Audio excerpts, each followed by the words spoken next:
Hey, shalom everyone. I'm Amir from Connect in Galilee, and this is one more episode of the Anchor podcast.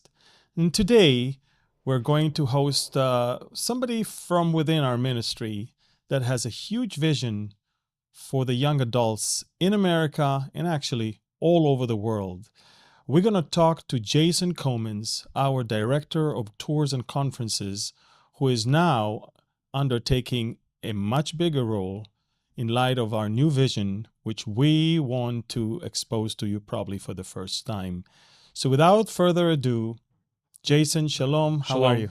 Great. Thank you. I just arrived here this morning from Las Vegas. Yeah. Landed at 4 a.m. in Tel Aviv after a 36-hour flight, or 36-hour itinerary that was supposed to be an 18-hour itinerary. Yeah. Well, welcome to Israel, because that's the land of everything has to be more difficult than what it is.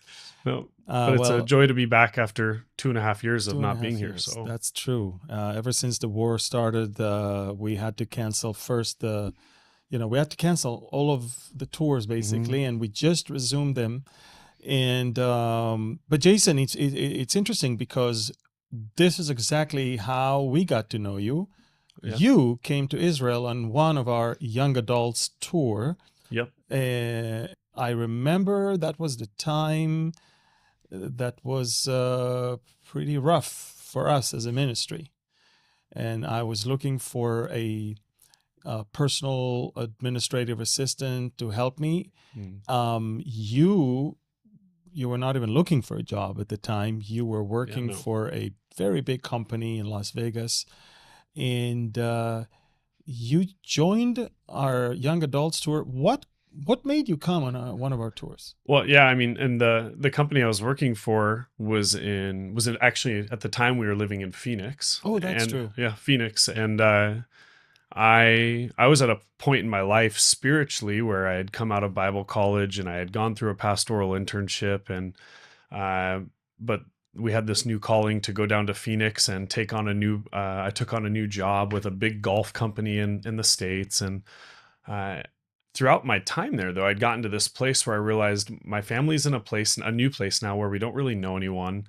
We're plugged into a church, but why was it that I felt like I had such grounding coming out of Bible college, and now just a few years removed, I feel like I'm like kind of on my own and really don't know anything. I'm supposed to be the spiritual leader of my household. And I was at this point where I was like, man, if I don't grab a hold of my faith, if I don't start forcing myself to engage the word more often and engage the Lord in prayer and serve in the church, I'm going to, I could be on a path to destruction just like anyone else. And here I am one day sitting in my office working, and I have two screens. And I remember thinking, I want to look up something about the book of Daniel, because it had been so long since I had done a study on the book of Daniel. And so I go to YouTube, I type in Daniel 70 weeks, because I wanted a refresher course on this vision. I had been reading a book by Dr. David Jeremiah at the time, and I come across this video of a guy named Amir teaching in Euless, Texas. True. First result in my YouTube. So I click it, and I'm listening, and then I realize you have all these other teachings, and I was like, wow, this sounds so familiar. This is so solid. This reminds me of all the things I learned going through school and what I learned through these Bible studies. And yeah, what led you to join the tour? Yeah, so you were doing Middle East updates back at the time. It was just from your iPhone, wherever you were, doing a Middle East update, and you announced that there were going to be scholarships, that there had been enough donations for an X amount of young people to be scholarship to come to Israel in 2019, because this is 2018. Yeah. And I was like, well, I'm probably one of a billion students that are going to apply for this, but what the heck, like, why not?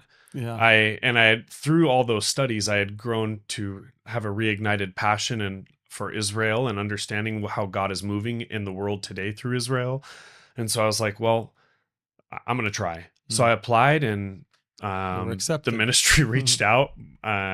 Then I found out I was technically a year too old to go. And you went through a special exemption. Yeah, and I got a call from a board member, Gail Frank, around Christmas time of 2018, and he said, he asked me some questions, and then I heard from our tour and events coordinator, Donna Lee Susich, In February of 2019. She said, "You've been accepted. Your scholarship is X amount."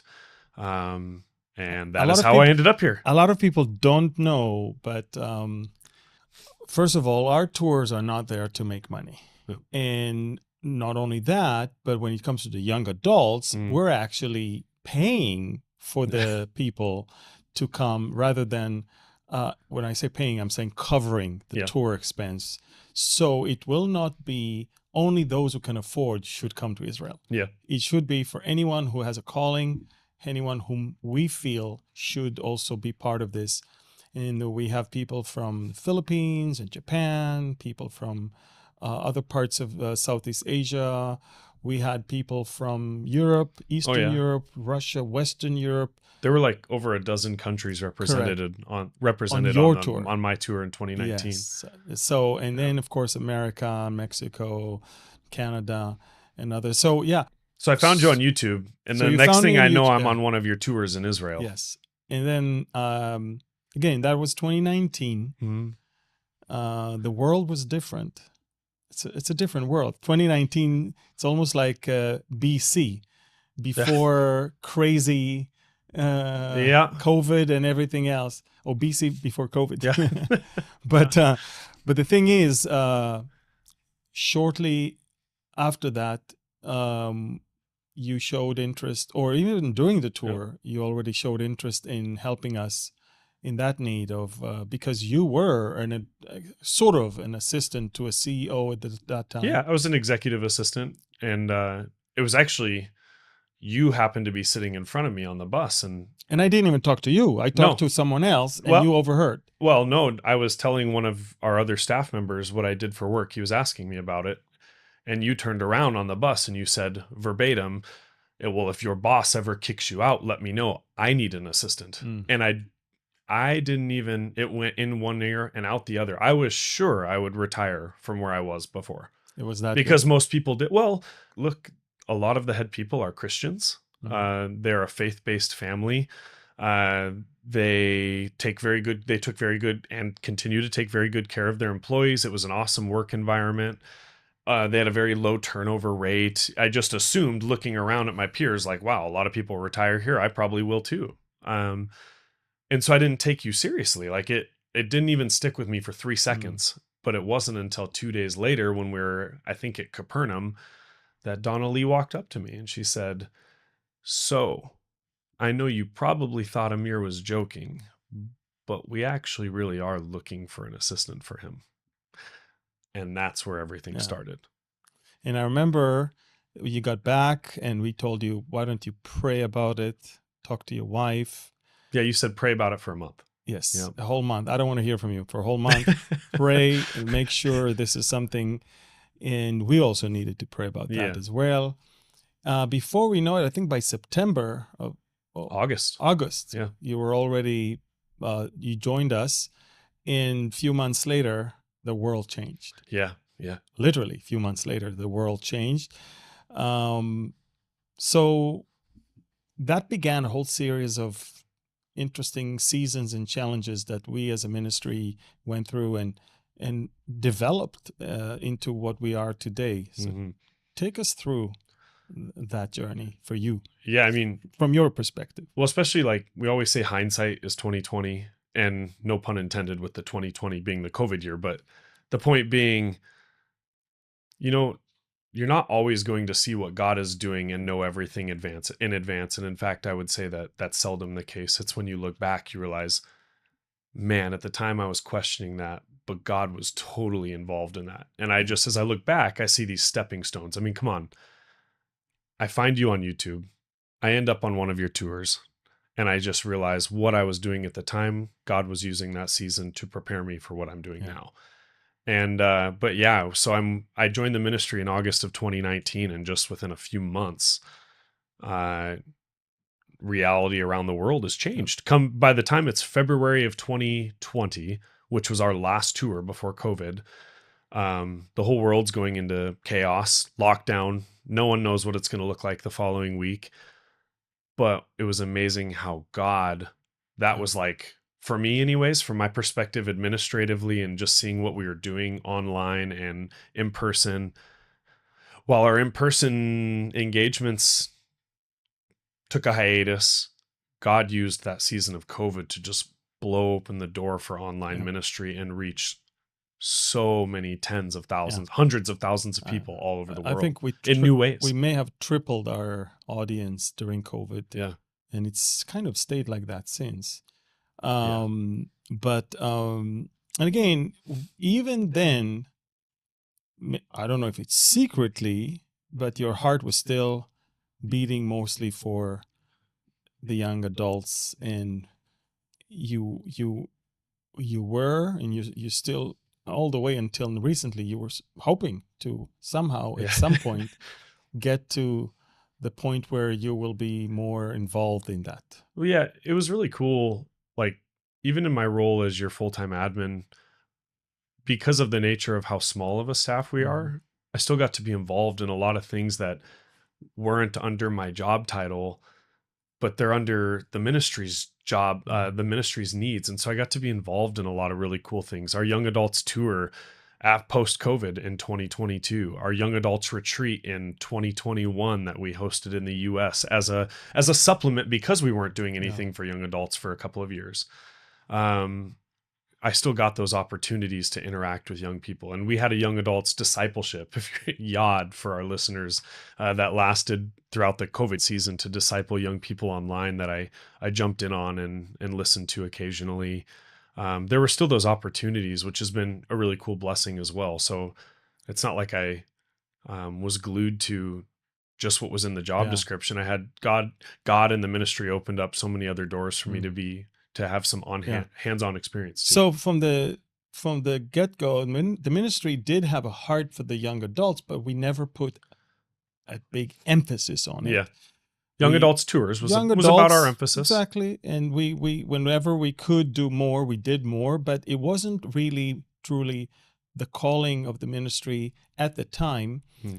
And you were with me when October 7th hit, and I was up all night because, 6:30 a.m. Israel time is 11:30 p.m. the night before East Coast, and we were on the East Coast. Yeah, Philadelphia. And I was in the heart of the city of Philadelphia watching live on my phone what was going on in my own country. Yeah. I did not sleep the whole night, and the next day I was supposed to teach in a conference, which I did. I don't know how I did it, but I did. Yeah. And the whole thing, literally, everything changed my life since. And we were at first shocked at what we saw, and we were mourning and what happened to Israel.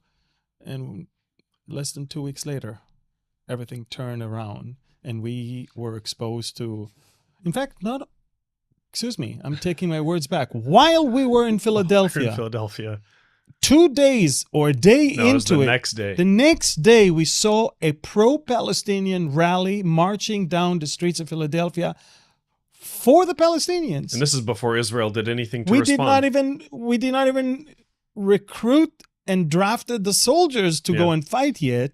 And the rallies began. The anti-Israel slogans were already echoing in the streets of the big cities we were looking at one another. It was like, what is going on here? We were just massacred. Right. And it's anti-Israel marches in the streets of that. By the way, today we know it was all pre-planned. But that really changed a lot in the way we saw things. But it wasn't until we got way deep into the war that we realized the destructive effect of this propaganda on Gen Z.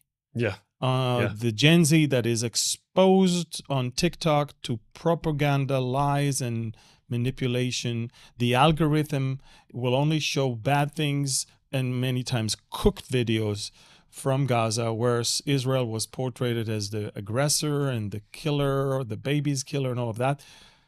And we realized there's a problem here. Yeah. And there's a big problem. In parallel to what we were realizing, I think the head of the largest young adults organization in America, also saw the problem there, Charlie Kirk. And in his letter to the Prime Minister of Israel, he detailed a plan of action that he suggests we should take, because he said, you're losing the information And war. you don't do that, by the way, unless you love Israel. Absolutely. Yeah. He actually said that in that letter twice. Yeah. I say it because I have deep love for the Jewish people and for Israel. Therefore, it pains me to see that you're losing the information war and that you lose support among the conservative young adults. And then, of course, Charlie was assassinated. Not to mention that immediately some Groyper said that Israel did it. Of course, we did not do it. Yeah. And of course, everybody in America knows we did not do it. But of course, not while letting another opportunity to blame Israel go unnoticed. But the thing is this, you and I attended the memorial of Charlie Kirk. You graciously, came all the way to Phoenix to help me get there, and through one of your relatives, I think, who works for TPUSA, we managed to get a badge that allowed us to be in the floor, actually pretty close to the stage. And halfway into the memorial, I could already see something wrong. I don't think you noticed that. But I didn't catch it at the time. Yeah, but I caught it right then and there.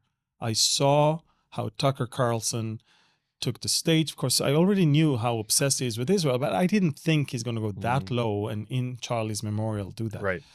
But he did. He did. He was standing there in suggesting and insinuating that what happened to Charlie is exactly what happened to Jesus, and that those who don't like to hear the truth are the ones that took the life of the one who spoke the truth. He basically painted Jesus as someone who was wrongfully assassinated and became a martyr, which obviously tells me he doesn't understand the gospel. Right. And he took the opportunity again to, under the belt, attack Israel. Because a Christian one who understands the gospel and therefore is a Christian doesn't beat to this drum. Absolutely. Yeah. And you could see that when Rubio received the stage, he was completely on a different note. So was Pete Hegseth, the Secretary of War, and others. But as I said, Tucker, with his many, many millions of followers, were showing something completely different. And then right after Charlie's death, I could already see the direction everything goes. Yeah. Because now Tucker is one of the main figures on every TPUSA event. God help us when a student is going to ask Tucker about Israel, and we know exactly that his answer is going to be totally different than the one of Charlie's. And this is when we realized that we have to help in order to fix it within TPUSA, if we can. And B, if it's not going to work, we also need to take initiative and do our own things. Yeah. Because we cannot stay silent in light of what we see. Well, and this is the heart of Behold Israel as a whole, is taking the truth about Israel, past, present, future, and not only equipping the church and discipling the church with that truth, but also getting that truth out to the world. And that's every generation. And so it's not like we're changing the mission of the ministry. This is already the existing mission of why and what we do. But now we're putting a new emphasis that has such a demand and urgency, which is for the next generation, for Gen Z. Exactly. And so Gen Z is what we are targeting in a brand new initiative that we have for young adults. And tell us more about that vision, and what is it in practice that we are going to do with the help of anyone that decides to support this. Yeah. So with the emphasis on Gen Z. And if you go on our website on beholdisrael.org, and if you go under the About tab, you can see our young adult strategic vision. You can see in detail not only our full laid out vision there, but also you can see details of how you can partner with us through giving as well, because it's going to have a lot of needs that come with it. Prayer, as well as financial needs as well, to support what we're going to be doing. But there's really 4 pillars, 4 angles of approach to how this practically plays out. First of all, it's social media. It's the information war. And really it's a war on truth is ultimately what it is. And so our intention and our commitment is to engage on these platforms, and not just passively, but aggressively. And of course, we're going to model biblical Christianity. We're going to be as shrewd as serpents, but as innocent as doves in our approach. But we're going to be intentional to target this young audience that is finding their news in reels, in stories. And there's great danger, by the way, in accepting these things that just pass through your algorithm as news, as fact, if they go unfettered, unfiltered. But this is where young people are, whether we like it or not. And this is where Gen Z spends its time, whether we like it or not. So social media and finding new creative content that puts the truth in front of this generation is going to be one of the biggest focuses of what we're doing. Secondly, it's creating curriculum. This is part of how it plays out. And it's going to be curriculum based on not just our knowledge of the Bible, what the Bible has to say, but also historical facts, these truths that are at everyone's disposal. They just need to be made aware of them. And it's not curriculum in the sense of we need to be there for you to understand it all. It's curriculum that's going to be designed so for churches, for young adult groups, so that others can teach others. Yes. That's the model, because we want everyone to be disciple makers, right? We shouldn't have to be there for that to happen. And another approach is speaking engagements, of course, whether it's at young adult groups, if it's on college campuses. And just so you know, our intention is to engage the church and the unchurched, the churched and the unchurched. They both need to hear this, because this battle we're fighting is not dealing with just people outside the church. We're dealing with tons of people who call themselves Christians and fall under the umbrella of the churched. And we need to have these conversations, because we're on a very dangerous road right now. And this next generation is on a very dangerous path when it comes to their worldview regarding Israel. But also, we already have something that pre-exists, and that's our young adults tours to Israel. Lives are changed when young people come here. My life was changed. I already had a strong passion for Israel, but coming here really renewed that. And you probably don't remember this, but we were actually on that tour. We got off the bus at Mount Precipice. It was the first full day of the tour, and you were having a conversation with me, and I had just told you how I had been involved at a church for 3 years, but I realized that it really has even though I had formed relationships, I had been heavily invested, it has no regard for God's future for the nation of Israel. And through tears, I left that church. And I was telling you that just before this tour, that in 2019, I had left that church, and you said, well, you made the right decision. And we had a little bit more of a dialogue, and I realized, because at the time I'm like, is this really worth leaving a church over? And as time has gone on, I've realized if pastors and leaders are wrong about Israel, they're going to be wrong about so much. If you get Israel wrong, you're going to get most of the Bible wrong. So anyway, exactly. Israel tours are going to be enhanced now for young adults. They're already very powerful, but we're going to find new creative ways to really maximize that time when we have a young adult audience from all over the world in the land of the Bible, testifying to the truth of the Bible and God's promises. Yeah. And we're going to be creative in our approach to make them more powerful and see lasting and multiplying fruit as young people go home. Yep. Yeah. And again, people need to understand, and that's what we're trying to convey. Israel has nothing to do with politics. What we're trying to teach has nothing to do with how important Israel is to American economy or to American geopolitical and that's relationships. Where all these guys get it wrong. Exactly. We're not even talking about that. Right. What we talk about is Bible, is the heart of God for the nations in regards to Israel, and the heart of God for Israel in regards to the nation. Yeah. And the fact that you cannot call yourself a believer and stand against that which God is for. Right. And you cannot stand for that which God is against. How can you curse what God has blessed? Exactly. And so what we care about is that people will be aligned with the truth of the Word of God, because that's when they will be set free of so much hatred, confusion, and by attack, demonic attack from the enemy. I believe that there's a lot of people who really truly think they're Christians, but they're not. They're the 5 foolish virgins. They think they all look great and they say the right words, and every tweet ends with Christ is King, and everything looks great when they take 5 or 6 verses out of context and use them as their flagship verses against Israel. But in reality, they don't know the context. They don't know where it's from. They don't see the full picture. They throw to the garbage the entire Old Testament. Right. If the Old Testament is not really important, then what is it that Jesus used when he was here? Yeah. What is it that Paul used to preach the gospel? There was no New Testament at that time. The Old Testament is only old because there's new, but it's not less. You cannot dismiss one and elevate the other when both are the Word of God.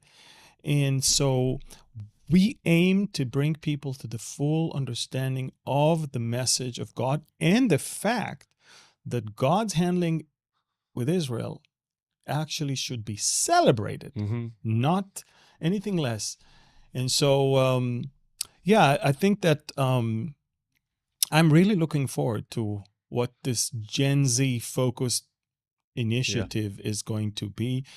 You know, a lot of people, I think the world turned the word Zion into a curse, almost a curse, a derogatory term, almost like if you want to paint someone bad, don't call him Israeli, call him Zionist. Yeah. And in fact, the Muslim terrorists call us Zionists. Now the left is calling us Zionist. Now the jihadists call us Zionist.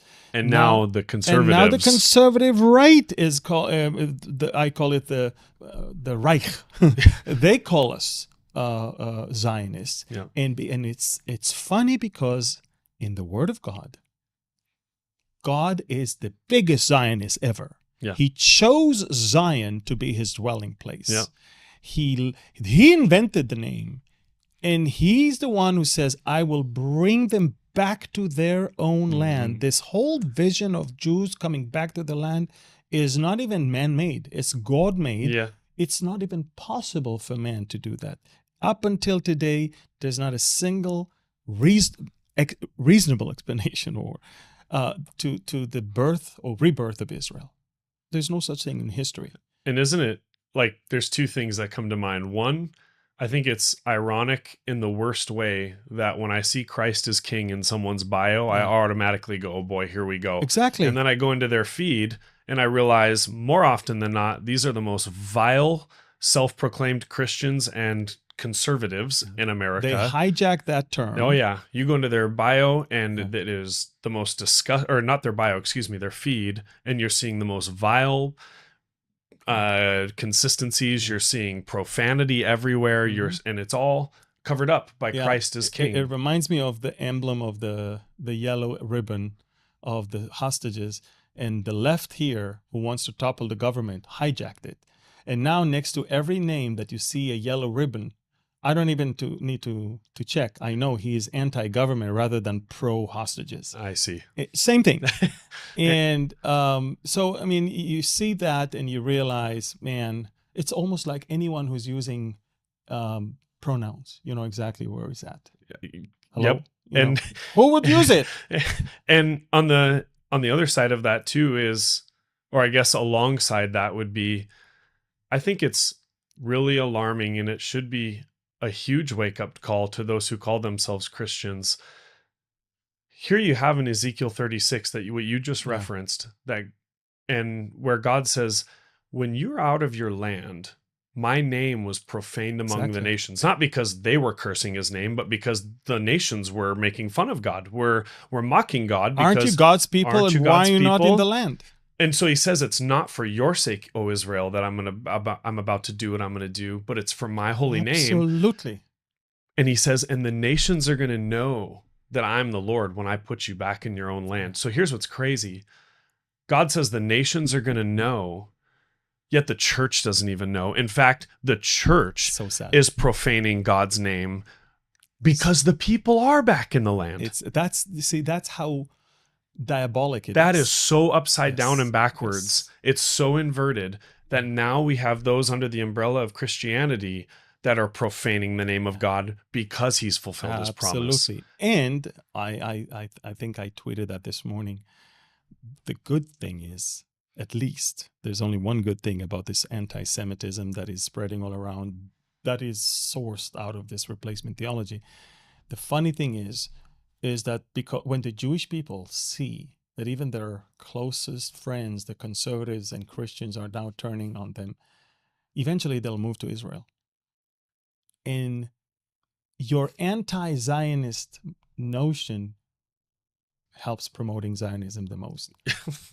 They'll be back in the land, whether it may not be their first choice, but what you do to them is now causing them to move. And by doing that, they will fulfill the essence of Zionism, of returning back to Zion. So God will eventually get the glory, and he eventually says the last word.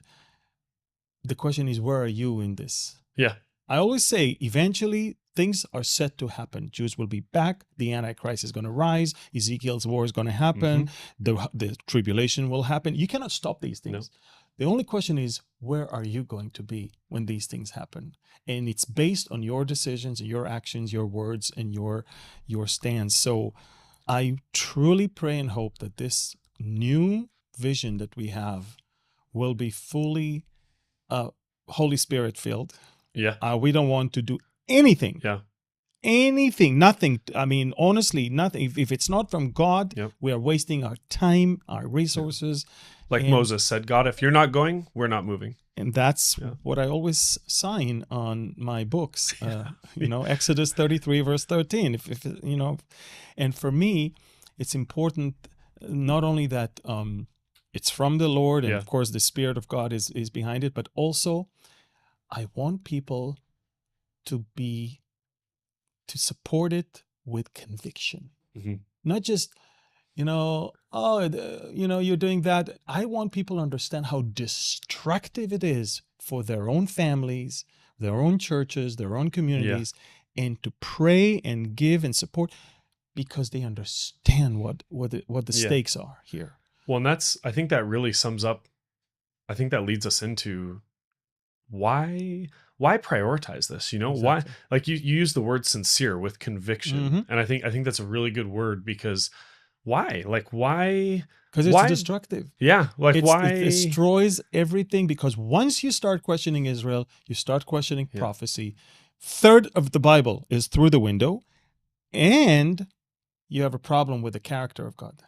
And that's that right there. That's it. Is the heart of what I think, if I were to boil it all down to why do this? Well, I think it goes back to the heart of Behold Israel in its entirety is it's worth it because absolutely God sees it as an extremely valuable thing when you take his promises seriously. Yeah. And that's faith. When you take God at his word, that's faith that he's going to do what he says he's going to do. And he rewards those people, by the way. And without that faith, you can't please him either. But why do it? Because for me, I think of two things and how it's impacted my life. When you come to understand Israel in its biblical scope, and when you understand Israel, you understand the days in which you live, and you understand the biblical timeline and where you are on it. You live very effectively when you fully understand the times in which you live. And that's something reiterated throughout the word too. You ought to know the times and the seasons. You don't know the day or the hour, but you better know the times and the seasons because that's how then you know what to do. And secondly, the story of Israel is so, whether you're a skeptic or a supporter, it doesn't change the fact that God's story of it with Israel, God's history with Israel up to the very present and the future has huge implications for the security of the believer. If God can be so faithful to a nation in unbelief, a nation in rebellion, a nation that left its land, and God has brought back, and yet he still remains faithful do you have any clue just of how much he loves his children and how absolutely. he draws his children back? Yeah. His serious implications for the security of me as a Gentile believer going, man, God, it is not about how I can figure out how to get out of God's hand. It's that I can never get out of his hand. Yeah. And I know that when I look at his relationship with Israel going, this relationship goes back thousands of years, and I'm living in the midst of his promises right now. Yeah. And I can tell you, look, as we sit here, I'm not sure if the sound was picked on the microphone, but we heard multiple takeoffs of F-16s because the adversary wants to destroy Israel. Which side do you want to be on? On the side of the jihadist that wants to destroy Israel, and I wonder why they want to destroy Israel, or on the side of the one who brought us back here, and that's what makes the adversary so angry. So Israel's a spiritual reality. Absolutely, but it's a reality. And you can come here and see it for yourself. Not long ago, right behind you, Jason, a rocket fell. It's not just news that we hear. We see it, we feel it, we smell it. It's our daily life. And we're proud that we're here. We are super excited to be back in our land. And, you go back, read your Bible, read scrolls that were written at least 2,500 years ago. All you find is Jewish people in the land, certainly not Muslims here. We did not take anybody's land. If anything, that land was taken from us. And God is the one who brought us back to this land, the same land that used to be ours even before. Jason, I want to thank you for being our guest here today. We pray that God is going to prosper this new initiative, and that apart from running our tours and conferences and cruises, you will also be used by God for this thing in a powerful way. And to all of you guys, I want to say, keep praying for our ministry and this endeavor. This is a great undertaking in this time and season. This season, pray for Jason. Pray for new recruits that we're going to get to help him. Pray for provision, protection, and wisdom, and above all, that we will never ever move an inch away from the perfect will of God for this ministry. Thank you for watching this super important Anchor podcast. Please share it with as many people as you can. Down below, in the lower third, you will see the link that leads you to our website that shows you the vision that we have and how you can be part of it. Thank you, and God bless you, and shalom.